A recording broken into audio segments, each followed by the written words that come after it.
Bom, pessoal, então hoje nós iremos dar continuidade ao assunto de transplante capilar e eu quero deixar para vocês uma mensagem inicial sobre esse assunto. Eu percebo que muitos médicos estão migrando, fazendo uma portabilidade para a área do transplante capilar, mas eles não têm conhecimento de tricologia. E por uma falta de conhecimento do tema que eu vou abordar para vocês hoje, que eu vou falar um pouco de complicações, muitos médicos têm cometido iatrogenias ou permitindo iatrogenias.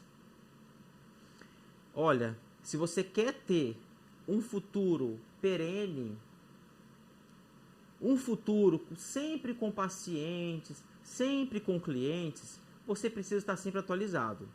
E aqui nesse curso, eu sempre dou o tratamento, eu sempre abordo a minha conduta para os alunos. Eu estou nesse mercado, pessoal, eu dou aula desde 2010. Eu tenho meu consultório aberto desde 2010. Sabe, eu nunca fechei as portas. E assim, o que vocês estão tendo hoje de oportunidade de aprender nesse curso aqui, poucas pessoas têm. Infelizmente, tricologia é uma área pouco conhecida pelos dermatologistas. A tricologia que as pessoas conhecem é prescrever vitamina. E isso eu recebo diariamente na minha clínica. Pacientes com diagnósticos errados. Então, a formação em tricologia, ela é fundamental para quem quer trabalhar com cirurgia da restauração capilar. Eu fico olhando as pessoas que fazem que hoje com as redes sociais é muito fácil ficar famoso. Eu contrato uma famosa para vir no meu consultório. Eu contrato uma pessoa, né, uma influencer para vir no meu consultório e essa pessoa me lança. É muito fácil. E aí eu começo a atender vários pacientes e aí uma hora a casa começa a cair. Aí eu faço um tratamento que não está legal. Aí eu começo a eu começo a trabalhar com transplante capilar, por exemplo. E aí acontece do meu paciente ter uma complicação séria, desse paciente ter uma necrose, e aí a casa começa a cair. Então eu não quero que vocês podem fazer o curso que vocês quiserem, obviamente, cada um tem liberdade, mas vocês vão ver coisas loucas por aí. E eu não quero que vocês saiam falando que depois fez o curso comigo. Mostra o certificado meu lá, do Fellow, né, da FAPEX, eu falo do Leonardo. Porque assim, eu já tive mais de 3.500 alunos e eu nunca vi, graças a Deus, assim, os que se desviaram, eles inventaram moda, tá? E foram poucos, graças a Deus. Então a gente tem que ter perenidade, tem que ser perene o nosso trabalho como médico. Então hoje nessa aula eu vou abordar para vocês um pouco sobre complicações. E isso é uma curva de aprendizado. A gente vai aprendendo, aprendendo e aprendendo. E sinceramente, pessoal, transplante capilar, por exemplo, eu sei que alguns colegas já fazem um transplante capilar, outros colegas estão fazendo fellow em tricologia e querem avançar para o transplante, mas a mensagem que eu deixo é o seguinte: é uma área rentável? É uma área rentável. E o N dela é infinito. Tem pessoas que cobram 10 mil reais para fazer um transplante capilar e tem pessoas que cobram a partir de 65 mil, a partir de 80 mil reais. Então, se é uma área tão rentável, por que não estudar um pouco mais? Por que não esforçar? As pessoas querem tudo mastigadinho. Eu fico olhando as pessoas que entraram no fellow de tricologia agora, turmas maravilhosas que eu tenho, mas já fica com sede de aprender um montão de coisa que vai ser explicado lá na frente. Hoje vocês estão nos módulos finais. Então hoje tenho certeza que vocês já são médicos melhores. E vocês terão um tempo também para poder estudar, para poder revisar um pouco mais esse assunto.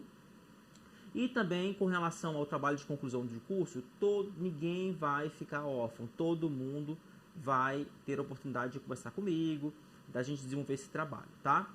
Então hoje nós temos o mercado de luxo, que é um mercado que cresceu muito aí durante a pandemia, tá? É um mercado que cresceu muito, mercado de carros de luxo, marcas de luxo e também o mercado popular.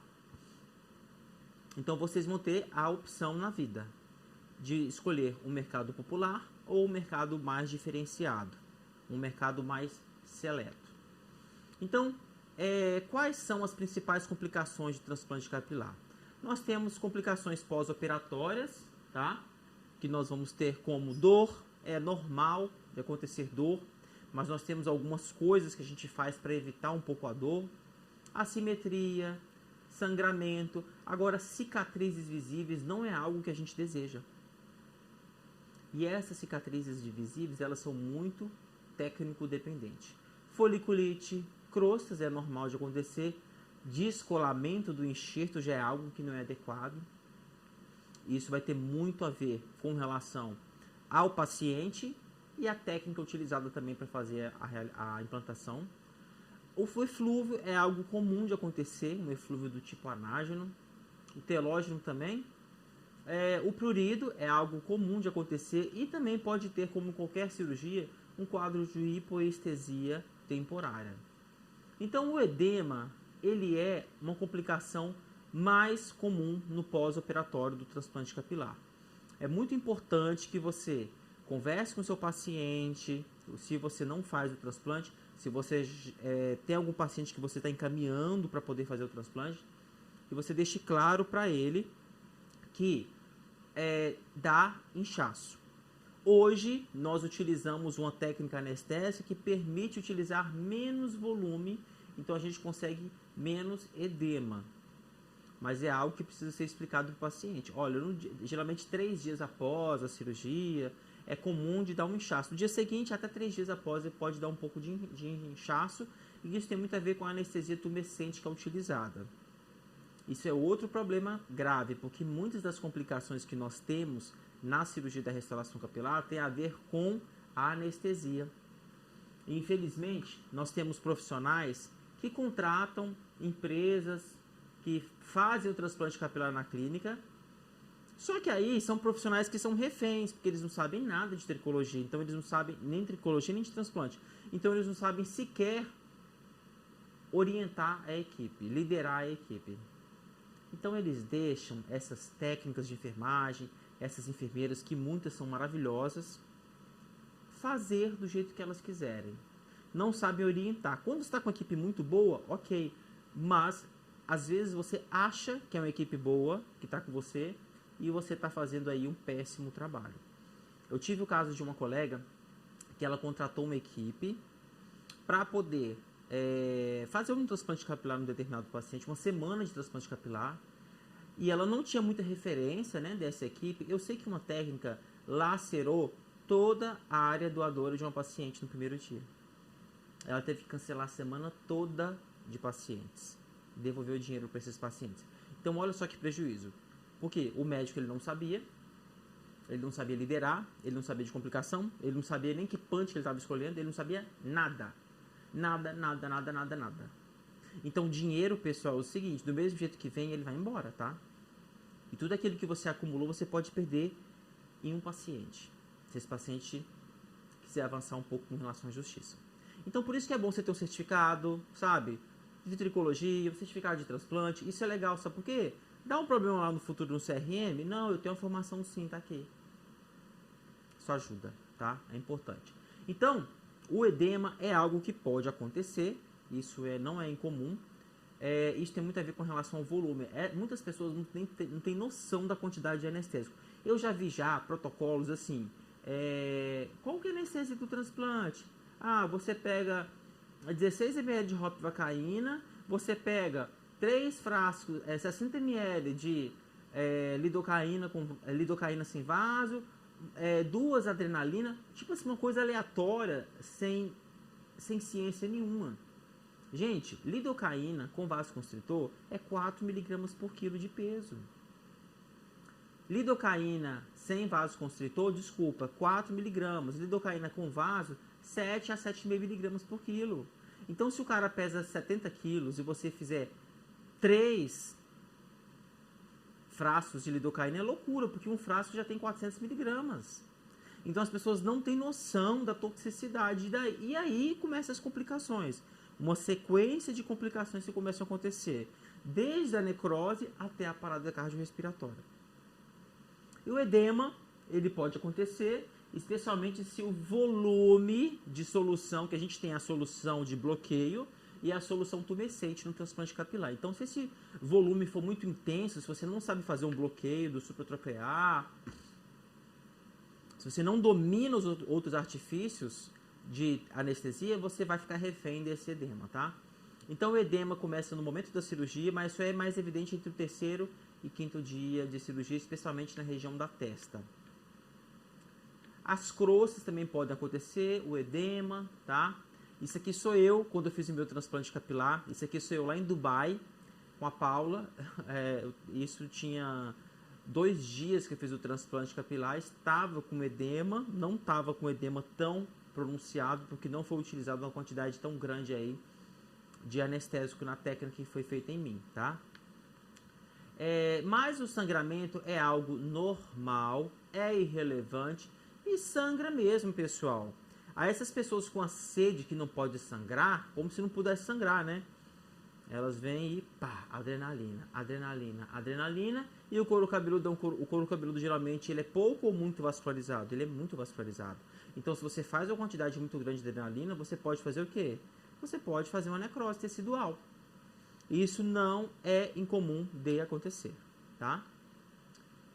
Uma das coisas que a gente faz para diminuir um pouco o sangramento, além da anamnese, além de perguntar ao paciente, eu tenho uma ficha imensa, né, que eu faço no consultório, que eu pergunto ao paciente se ele usa anabolizante, se ele usa droga, que a gente sabe que o uso de cocaína, né, eles funcionam, não só cocaína, mas o próprio maconha, o cigarro também, os antidepressivos também, eles funcionam como, eles fazem o que a gente chama de tipo uma lise, sabe? Dessa anestesia, então não pega bem a anestesia. Então cuidado com esse tipo de paciente, você nunca deve fazer transplante capilar sem pedir um risco cirúrgico do paciente. Eu já vi clínicas já que a pessoa está passando na rua, ei, vem aqui dividir esse transplante capilar em 192 vezes aqui sem juros, né? Dá uma entradinha aqui, vamos dividir aqui 192 vezes sem juros. Não é assim que funciona. Porque se a pessoa, gente, tem procedimento, entenda uma coisa. Tem procedimento que não é para todo mundo. Ai, Leonardo, como você está sendo preconceituoso, eu não estou sendo preconceituoso, eu estou falando da verdade. Você vai se submeter a um peeling de fenol? Está disposta a ficar com o rosto todo inchado, todo machucado, cheio de crosta? Você está disposta? É maravilhoso, eu amo o resultado, mas você está disposta? Você está disposto a fazer um procedimento que você precisa de pagar várias coisas no pós-procedimento, no pós-operatório. Às vezes a pessoa quer fazer uma abdominoplastia, mas ela não tem dinheiro para poder pagar a fisioterapia, nem a cinta. Então, cuidado quando você for oferecer procedimento baratinho. Porque o paciente ele tem que ter consciência que o pós custa dinheiro.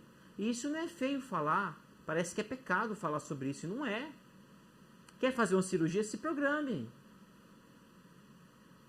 Junta o dinheiro, sabe? Então se programe. Não adianta você fazer. Inventa de fazer um peeling químico num paciente que não vai usar o pós-procedimento. Aliás, às vezes o médico nem prescreve pós-procedimento para o paciente. E aí começam as complicações. Então, cuidado com isso, tá? Cuidado. É sempre bom você falar na consulta, olha, no seu pós-procedimento a gente vai ter que usar algumas coisas, né? Para o paciente já entender que ele tem que pagar. Senão ele acha que ele gastou 20 mil com você, é só 20 mil, está incluído tudo. E não tá. Tá? Não está incluído tudo com 20, 25 mil. Então, a anamnese é fundamental, saber se a pessoa usa anticoagulante, se ela tem diabetes, se ela usa droga. Se ela já teve picada de escorpião, também é uma dica quente para vocês, porque geralmente quem já teve picada de escorpião tem uma resistência ao anestésico também, tá? Cicatriz visível na área doadora é uma complicação que pode acontecer também com qualquer técnica, tanto na FUT quanto na FUE, tá? Em ambas as técnicas pode ter um quadro de cicatriz. Ela pode deixar uma cicatriz visível, por exemplo, a FUE, aquela que a gente faz as incisões, que vai depender do tamanho do punch escolhido. O punch, pessoal, que é aquele instrumental que a gente utiliza para poder fazer a extração, ele vai ter o diâmetro interno, alguns vão ser vendidos com o tamanho do diâmetro interno, outros com diâmetro externo, e esse diâmetro ele varia de 0,6 a 1,2.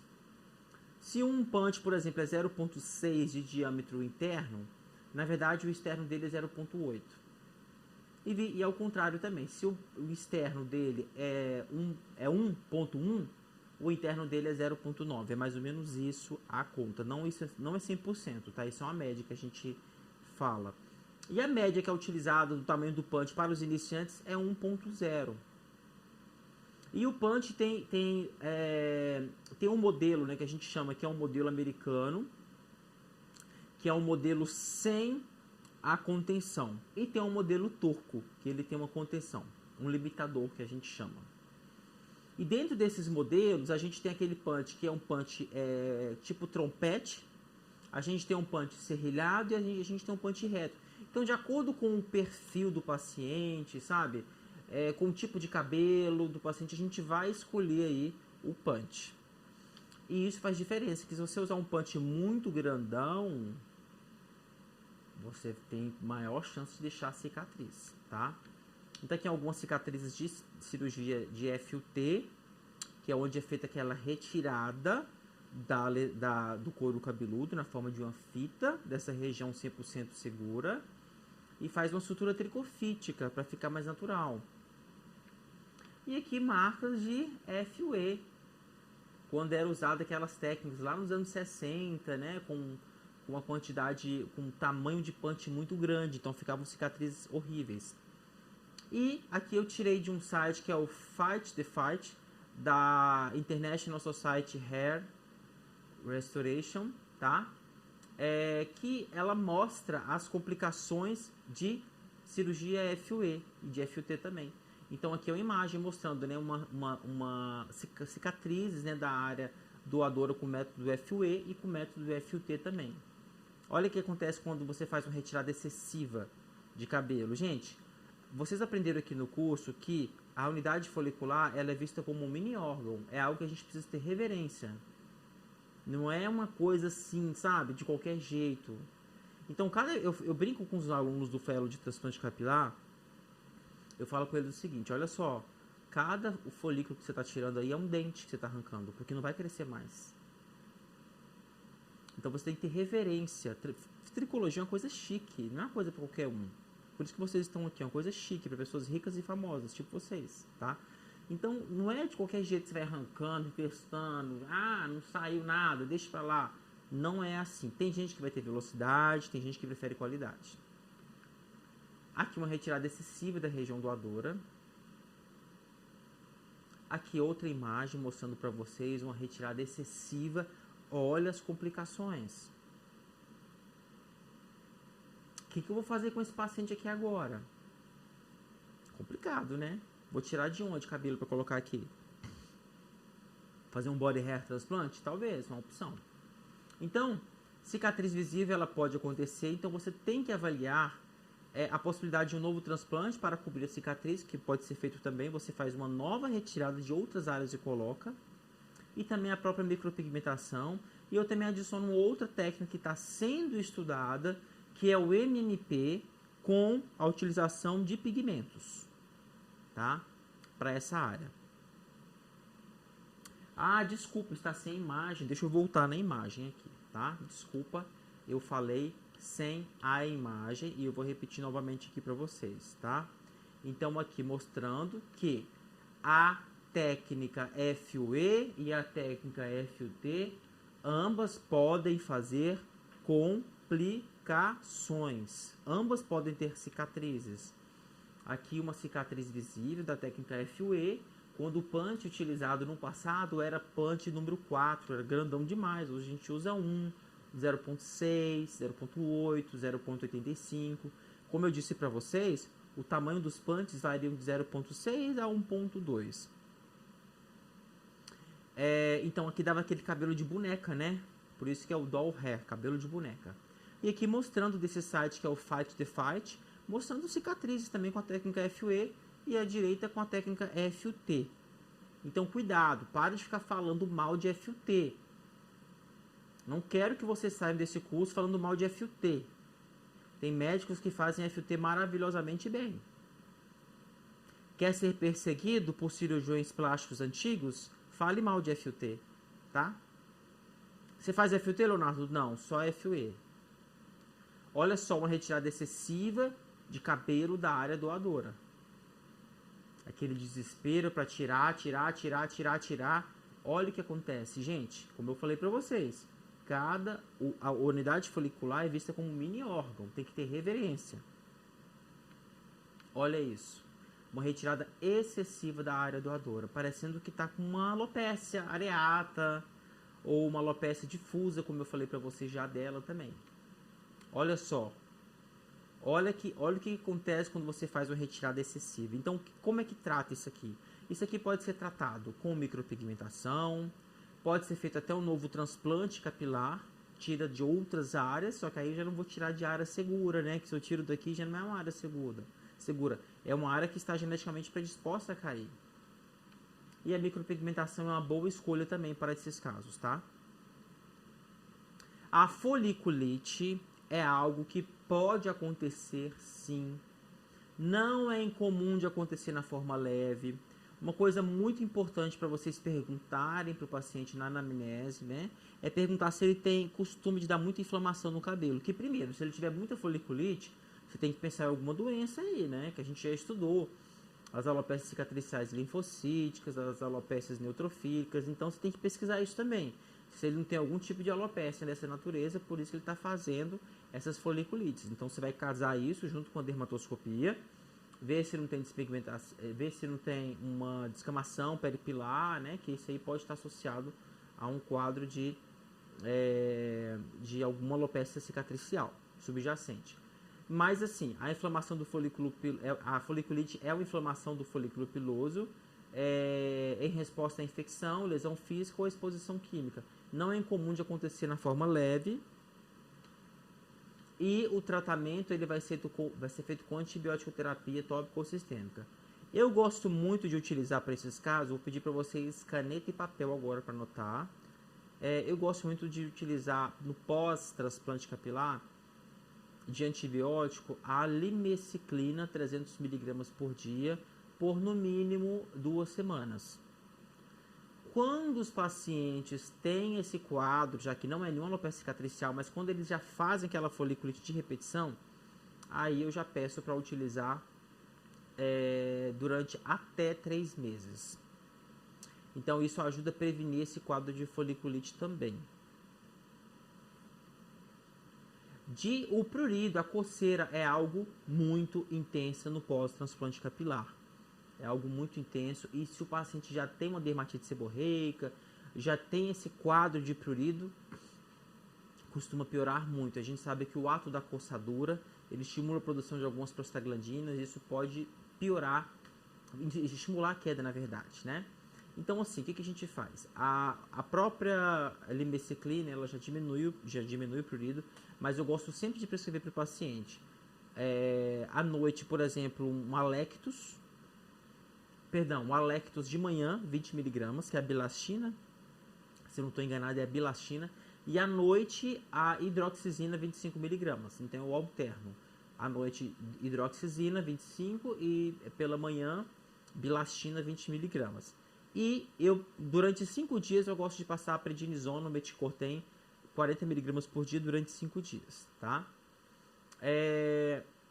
A coceira, então, é algo que pode acontecer. E também tem outra coisa que eu gosto de fazer para evitar de coçar muito. Eu peço ao paciente para comprar água termal. E aí ele deixa na geladeira e ele vai borrifando ao longo do dia várias vezes, inclusive na área receptora também, que isso ajuda a diminuir a coceira, tá? As infecções, elas são raras, porque o couro cabeludo é bem vascularizado. Mas as infecções graves, elas ocorrem em menos de 1% dos casos e são geralmente associadas à falta de higiene, formação excessiva de crostas, fatores médicos, né, pré-existentes, pessoa que tem diabetes. Então, assim, a higienização, ela é muito importante. Eu peço ao paciente para lavar o cabelo antes de fazer a cirurgia, lavar o cabelo em casa, né? E quando ele vem, depois que faz raspa o cabelo, a gente limpa bem o paciente também. Eu uso solução de clorexidina hidroalcoólica mesmo, aquosa, desculpa. Então isso é muito importante. Eu não faço antibiótico terapia prévia, eu geralmente, o paciente opera no mesmo dia, ele já toma o remédio, tá? Já toma um antibiótico. O Cloberstone, ele é uma lesão que a gente vê, o nome Cloberstone a gente vê lá na dermatoscopia também, vocês lembram? Eu não sei se todos fizeram o meu curso de dermatoscopia para pele, junto com dermatoscopia capilar, mas o de pele eu falo sobre isso. Mas o Cloberstone ocorre quando as unidades foliculares são implantadas em orifícios ou fendas muito pequenas, ou seja, você usa um punch de 0,8 e coloca, faz uma incisão com uma lâmina de 0,7, por exemplo. Ou implantados na profundidade incorreta. Você não coloca a nível ali do couro cabeludo do paciente. Então isso vai formar uma superfície irregular no couro cabeludo. Fica esses pontinhos altos e baixos. Vai crescer cabelinho ali? Vai crescer. Mas dá esse efeito Cloberstone, que é como se fosse um calçamento, né? Os cistos. Os cistos, eles podem aparecer também, e eles aparecem como pequenas elevações da cor da pele ao redor dos folículos transplantados, que podem se tornar eritematosos e até dolorosos. E eles resultam de pequenos enxertos sobrepostos ao outro. Então, nessas seções que você coloca uma quantidade excessiva, vamos supor, 60 unidades foliculares por centímetro quadrado, para dar uma densidade muito alta, já começa a ser um pouco perigoso. Não só pelo cisto, mas pelo risco de necrose. Então, é importante assim, que tenha um controle na hora de fazer as incisões. Quando você vai contabilizar quantas unidades foliculares você vai implantar nesse paciente, você tem que saber, para você saber tirar a quantidade correta, para você não depurar essa área doadora do paciente.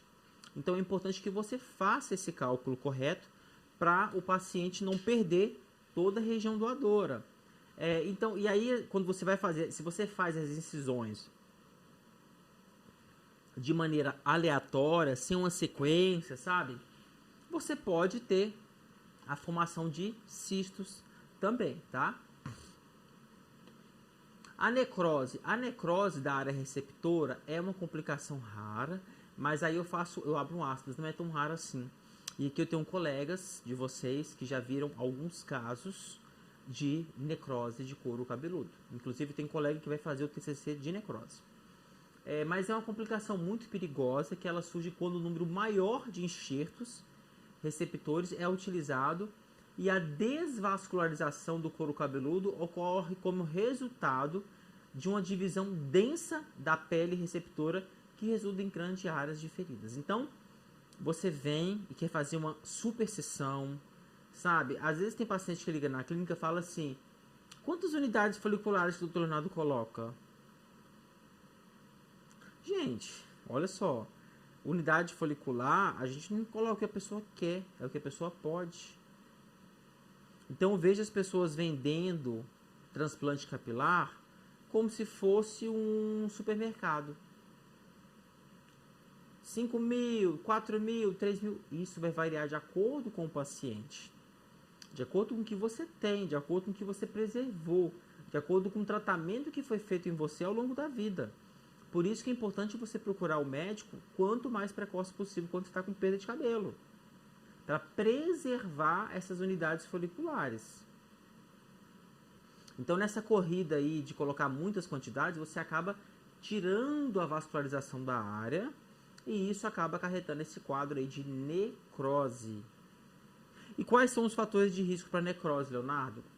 O tabagismo, quem fuma, lesões atróficas da pele, uma própria alopecia cicatricial que esse paciente pode ter e você não sabe que tem, está transplantando. Às vezes o paciente tem um FAPD, você está lá transplantando, você examina o couro cabeludo do paciente, viu que é rígido, mas você está lá em nome do dinheiro, você está lá. Tá? E você não está nem aí, você vai fazendo. Diabetes mellitus, cicatrizes no local, tá? Então, sim, fatores técnicos, mega seções, grandes aberturas, uso de soluções anestésicas ou tumescentes com alta concentração de epinefrina, que eu já falei para vocês isso também. Incisões profundas também, muito profundas. Então você precisa de sentir esse couro cabeludo do paciente. Olha só, áreas pequenas de necroses e áreas maiores de necroses que podem ocorrer em função dessa quantidade excessiva de unidades foliculares. E aqui eu vou pedir para vocês não postarem essa foto, tá? Porque é uma foto, infelizmente, né, que aconteceu no Brasil. é um quadro de uma necrose extensa no couro cabeludo de um paciente que fez transplante. É um quadro grave. Então aqui pode fazer câmara hiperbárica, pomadas antibióticas, desbridamento da ferida, uso de algumas coberturas especiais, aí tem várias que podem ser utilizadas no mercado, tá? E a assimetria também. A assimetria é uma coisa que ela precisa acontecer. A hairline, como é que eu digo, né? A hairline, ela precisa ser bagunçadinha, ela precisa ser desconstruída, não precisa ser aquela coisa assim, esse padrão turco aqui, ó. Tá vendo? Isso aqui é um padrão turco de transplante capilar. Homem sem entrada nenhuma. Olha que coisa horrorosa. O homem, ele precisa de ter entrada. A entrada, ela traz masculinidade pro homem. Então, você pegar um homem caucasiano e colocar isso... Agora, quando é um homem negro, um fototipo mais elevado também, aí normalmente não tem... A tendência é não ter tantas entradas. Agora, no homem caucasiano, ele tem entrada. Então, o pessoal não faz a entrada e faz aquela coisa reta. Então, você tem que fazer esse gingado, essa coisinha, igual nessa imagem aqui, ó. Uns biquinhos aqui, fazer uns fiozinhos separados, para poder não ter esse efeito que vocês estão vendo nessa imagem. Então, olha só essas imagens, gente.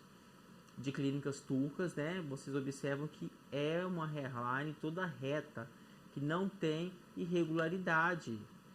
Isso é bonito? Isso é natural? Você olha para um paciente desse, você já fala, fez transplante. Você já bate o olho e já vê que fez. Parece uma boneca. Então o homem tem que ter entrada. Ele precisa de ter entrada. Não pode ser uma coisa reta. Tem que ter uma assimetria sutil quando o assunto é transplante capilar. Tem que ter uma assimetria. Então esse negócio de fazer coisa reta tá por fora. E olha só isso aqui, que coisa horrorosa, né? Olha só. Olha só essa imagem também. Não foi bem implantado. Você vê que colocou muitos fios com 2 unidades foliculares. Toda vez que a gente pensar em hairline, pessoal, a gente tem que pensar em fios de unidades foliculares de um fio, para ficar algo mais natural. Aí depois você vai avançando, aí você pode colocar de 2 e mais pra frente você coloca de 3, tá? Olha só. Olha que tragédia.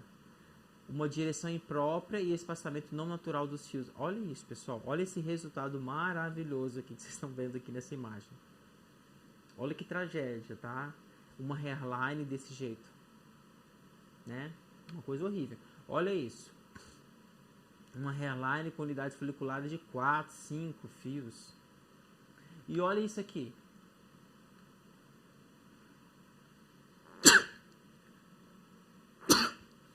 Desculpa, pessoal.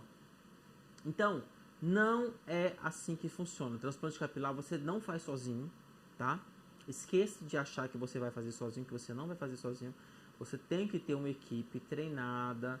E, acima de tudo, pessoal, você tem que saber supervisionar, estar na sala de cirurgia. Aqui outras imagens, né, que vocês estão vendo também, igual um cabelo de boneca, com pontes muito espessos. E uma assimetria dessa aqui também, né, que não é muito exagerada, sem entrada, né. Então, a medida da hairline, ela é muito importante porque você vai usar o básico, né, que é a medida dos 3 terços da face, terço superior, terço médio e terço inferior. Geralmente a gente usa esse padrão de medida. A gente olha a distância aí do topo da sobrancelha, até aqui em cima, e tem que ser algo simétrico. Geralmente a gente coloca entre 6 e 8. Passou disso, começa a ficar muito alto. Então a gente vai fazer mais ou menos nesse sentido aqui do paciente. Isso aqui é uma hairline bonita, né? É uma hairline que ela está desconstruída. Ela está com vários pelos fininhos, né? Os baby hairs, pelos mais fininhos dessa região. Às vezes, para poder ficar mais natural, em vez de tirar o cabelinho aqui da região occipital, pode tirar também aqui dessa região aqui assim, sabe? Que tem aqueles cabelinhos fininhos, pode ser retirado. E aqui eu vou mostrar para vocês o poder do pós-procedimento. Olha só que interessante. Isso aqui são pacientes que nós operamos semana passada. 3 dias após o transplante capilar. É um paciente que já tinha uma cicatriz de FUT, que fez há 1 ano, há 13 anos, uma cicatriz de FUT, tá ótima a cicatriz dele. Mas, mas são só 3 dias após o FUE dele, olha isso. Foi utilizado um punch de 0,85. E olha esse outro caso aqui, ó. Esse aqui foi utilizado um punch mais grotesco, porque os folículos deles eram mais carnudos, então foi utilizado um punch maior. Quando o fio é muito fino, a gente tem que usar um punch menor, tá? 3 dias após o procedimento. O que foi feito aqui, Leonardo? Vou dar para vocês a dica, tá? Olha essa área doadora, 5 dias após o transplante capilar. Olha que maravilha, né? 5 dias com punch 0,6. O que você faz, Leonardo? Então eu falei para vocês já da limeciclina, falei da água termal, falei do hidroxizine à noite, falei do bilastina pela manhã, 20 mg, falei do metilcortem, acrescento para vocês também aí para usar na região receptora um pouco de Bepantol spray solução capilar. Ele ajuda também a melhorar um pouco esse prurido e ajuda a hidratar os fios, além da água termal à vontade. E na região doadora, gosto muito de utilizar o Cavilon creme associado com o Quelocote gel ou Quelocote spray, mais o Verutex B. Então a gente consegue esse resultado aí que vocês estão vendo, maravilhoso. Então não basta executar o procedimento, você tem que prescrever para poder ficar algo natural, algo bonito para o paciente, tá? E aqui nós temos também um resumo das complicações. Nós temos dor. Uma coisa que a gente faz, que toda receita do paciente que pós-transplante capilar, eu sempre vou colocar para ele o Algicod 30 mg ou Paco 30 mg, tomar um comprimido de 8 a 8 horas se dor. É fundamental você fazer essa analgesia. A dor é uma queixa comum do paciente submetido tanto a FUE quanto a FUT, tá?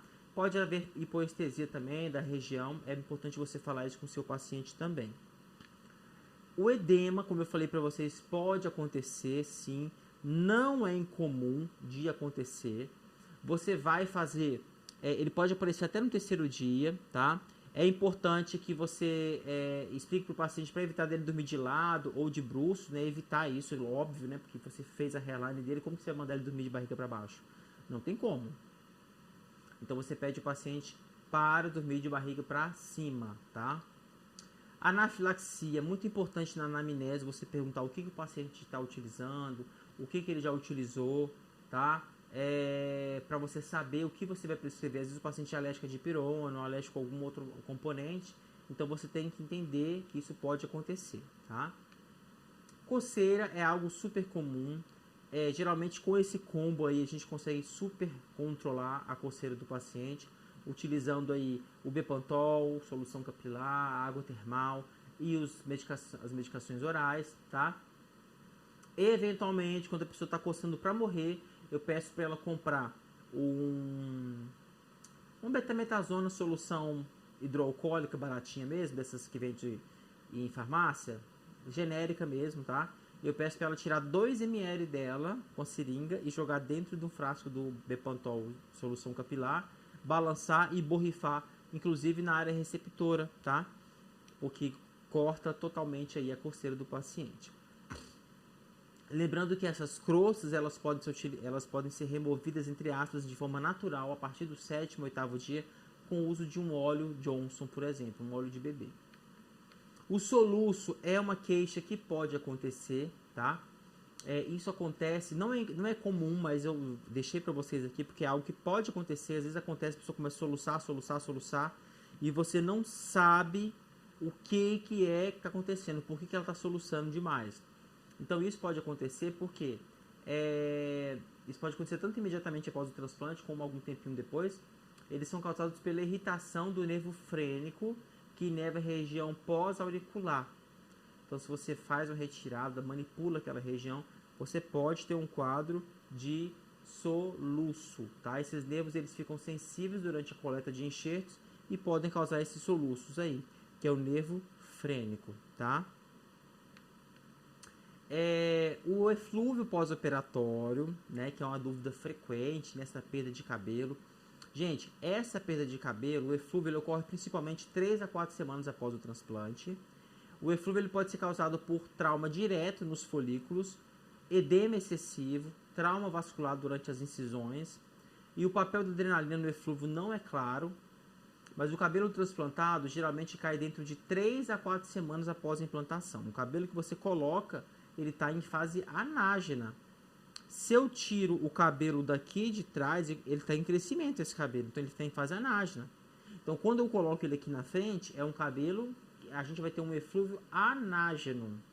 Agora o eflúvio telógeno, ele pode ocorrer à medida que ao redor, né, ele vai ocorrer devido às incisões que você faz ali, devido ao trauma.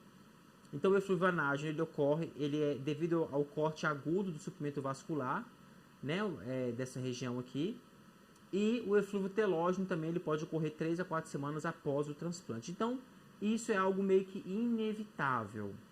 Eu não peço para suspender minoxidil oral do paciente para fazer a cirurgia mais, que eu percebi que quando você suspende o minoxidil oral do paciente, ele faz uma perda de cabelo maior, ele faz um shed maior. Então, não suspendo o minoxidil oral mais. Eu falo com o paciente para continuar, pode continuando.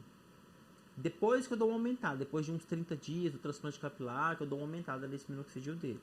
Mas isso é algo inevitável. Geralmente, quando a gente utiliza esses tópicos aí, a gente consegue dar uma segurada melhor. Eu tenho percebido isso com os meus pacientes, tá?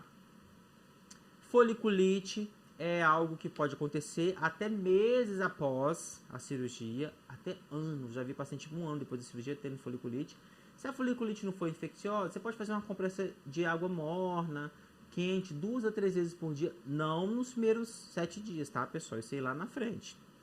Sobre a região da foliculite. Agora, se tiver com eritema, com pústula, tá? Cistos, assim, aí você vai ter que fazer antibiótico terapia. Outra coisa que dá para usar também é o ácido azelaico também, tópico, você pode utilizar para esse paciente também.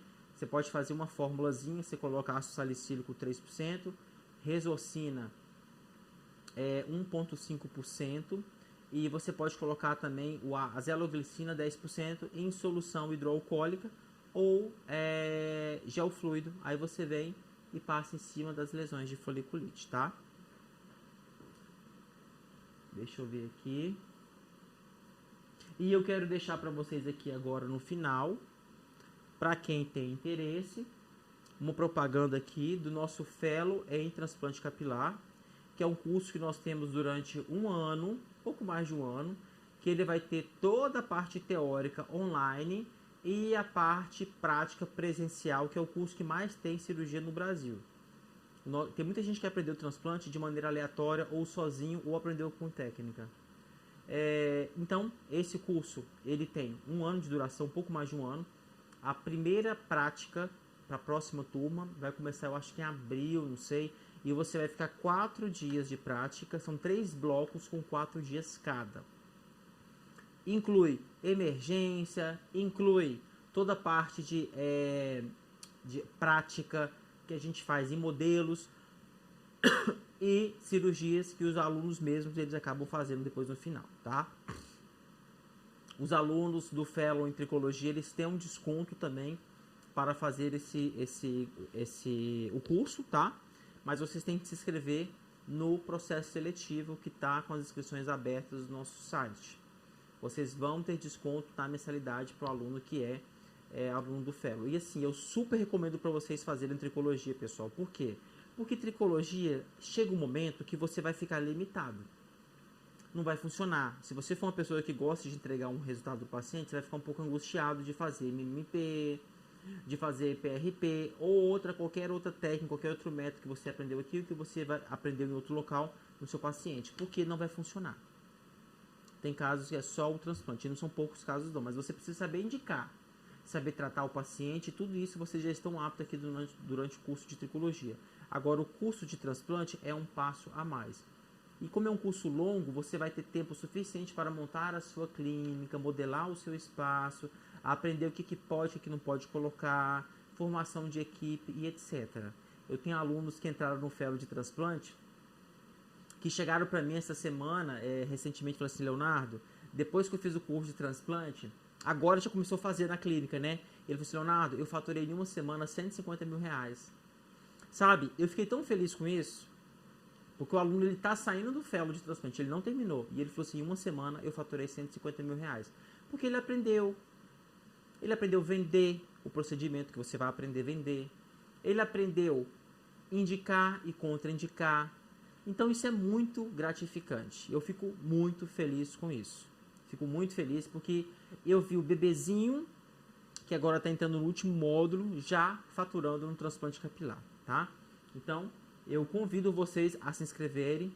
Claro que vocês têm prioridade, não são muitas vagas, eu não consigo colocar todo mundo também aqui no nosso instituto, tá? Algumas perguntas que eu vou responder aqui agora. Agora vocês estão me assistindo bem, né? Não está tendo problema. Doutora Laís pergunta o que você faz em caso de choque loss. Já falei, né? O que a gente faz, no caso, para evitar essa perda de cabelo, que não tem como evitar muito isso, mas uma coisa interessante é você não usar, suspender o minoxidil, tá? Isso é bem interessante também. E eu gosto muito também dessa questão aí, Laís, desses tópicos também que eu acho que ajuda muito, viu? Ajuda muito aí no resultado, tá? Eu acho bem interessante, certo? Então, assim, esse choque loss é a queda de cabelo depois do transplante, tá? Para quem não entendeu muito bem. Então, assim, é bem importante você explicar para o seu paciente que vai ser dois tipos de queda. Vai ter o eflúvio telógeno e vai ter o eflúvio anágeno. E isso é normal. E isso está tudo bem, tá? Explicar para o paciente que está sendo refeito aquele ciclo capilar nele ali e o cabelo vai cair, tá? Os pacientes entendem bem. Essa semana um paciente ligou reclamando não, falou assim, nossa, doutor, mandou um áudio para a clínica falando assim, que ele estava preocupado porque o cabelo dele não caiu. Alguns pacientes podem não cair, tá? Alguns pacientes podem, vida que segue, tirou daqui, colocou aqui, pode seguir. Tem paciente que acontece isso, tá? Certo, pessoal? Alguma dúvida com relação ao que a gente usa no pós? Alguma dúvida com relação ao tratamento do pós-procedimento que vocês tenham aí?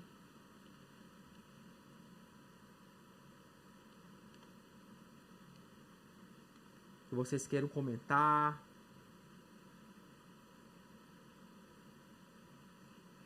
Na área doadora, o choque loss ele pode acontecer pelo próprio trauma. Pelo próprio trauma da retirada, né? Com motor, né? Então esse trauma ele pode fazer sim um eflúvio telógeno. Aí vai ser um eflúvio telógeno que pode acontecer aí, tá? E aí eu gosto daí dessa região aí de utilizar o corticoide tópico. O corticoide tópico eu acho que ele cai bem aí. Você pode fazer o próprio Bepantol spray com um pouco de corticoide tópico, funciona super bem. A doutora Lisandra pergunta, doutor Leonardo, você faz na própria clínica ou no centro cirúrgico? Eu tenho uma sala cirúrgica na minha clínica, então eu faço na minha própria clínica mesmo. Eu tenho um desfibrilador, eu tenho a marca correta, né? Eu tenho o material, então eu faço na minha própria clínica mesmo, tá? Tive que fazer uma adaptação para poder preparar a clínica para poder fazer o transplante, mas eu faço na própria clínica mesmo, tá? E muitas pessoas também fazem assim em consultório, mas assim eu recomendo você ter o mínimo necessário para você fazer o transplante. Não pode fazer transplante sem ter desfibrilador, tá? Pelo amor de Deus. Quer fazer transplante, tem que fazer desfibrilador. Gente, a pessoa compra uma bolsa de 10 mil reais, de 15 mil reais, 20 mil, e não vai ter dinheiro para comprar um desfibrilador que custa 10 mil? Pelo amor de Deus, né? Tem que comprar, tá? Esse é o básico que você tem que ter. Certo? Mas é uma cirurgia tranquila. Se você souber conduzir. Pode ter anestesista, pode não ter anestesista. Você tem que saber fazer uma boa analgesia. Tem que saber socorrer esse paciente se acontecer alguma tragédia também. E tem muita gente que faz transplante, mas não precisa ser transplante não. Uma pessoa passa mal, a pessoa não sabe nem socorrer, tá? Então isso é importante, você ter essa noção aí também de urgência e emergência. Apesar que nunca aconteceu com a gente, graças a Deus. Mas essa semana passada aconteceu de um caso de um paciente que ele ele usava algumas drogas, né? Não contou, então a anestesia demorou mais pegar, enfim. Isso pode acontecer também, tá?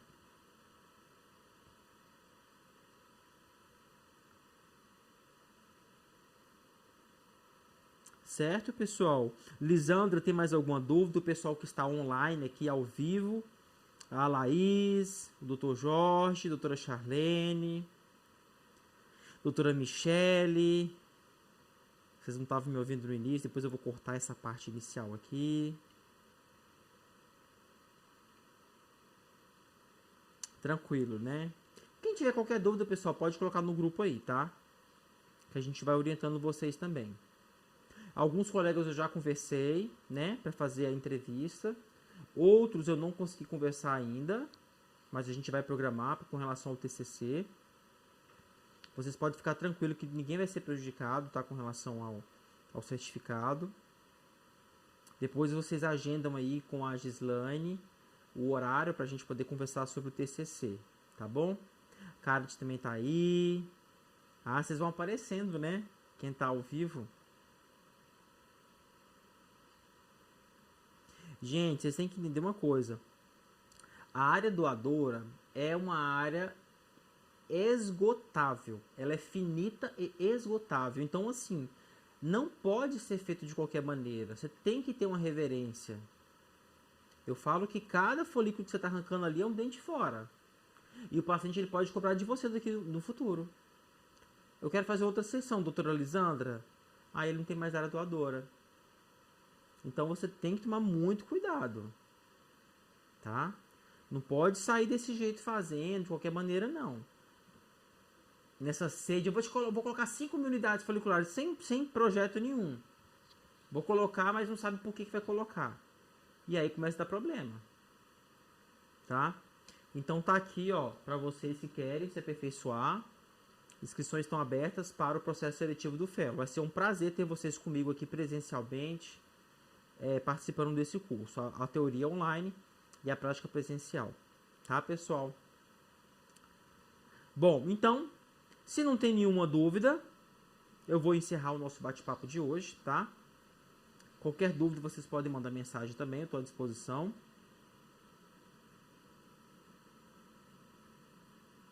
E a próxima aula de vocês vai ser uma aula bem legal que a gente preparou, que é uma aula extra, né? Mas eu coloquei aqui para vocês, falando um pouquinho sobre imagem e tal. Tá bem interessante essa aula, tá?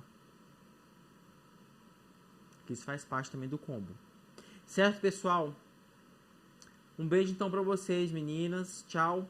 Fiquem com Deus. E a gente vai se falando, tá bom? Tchauzinho.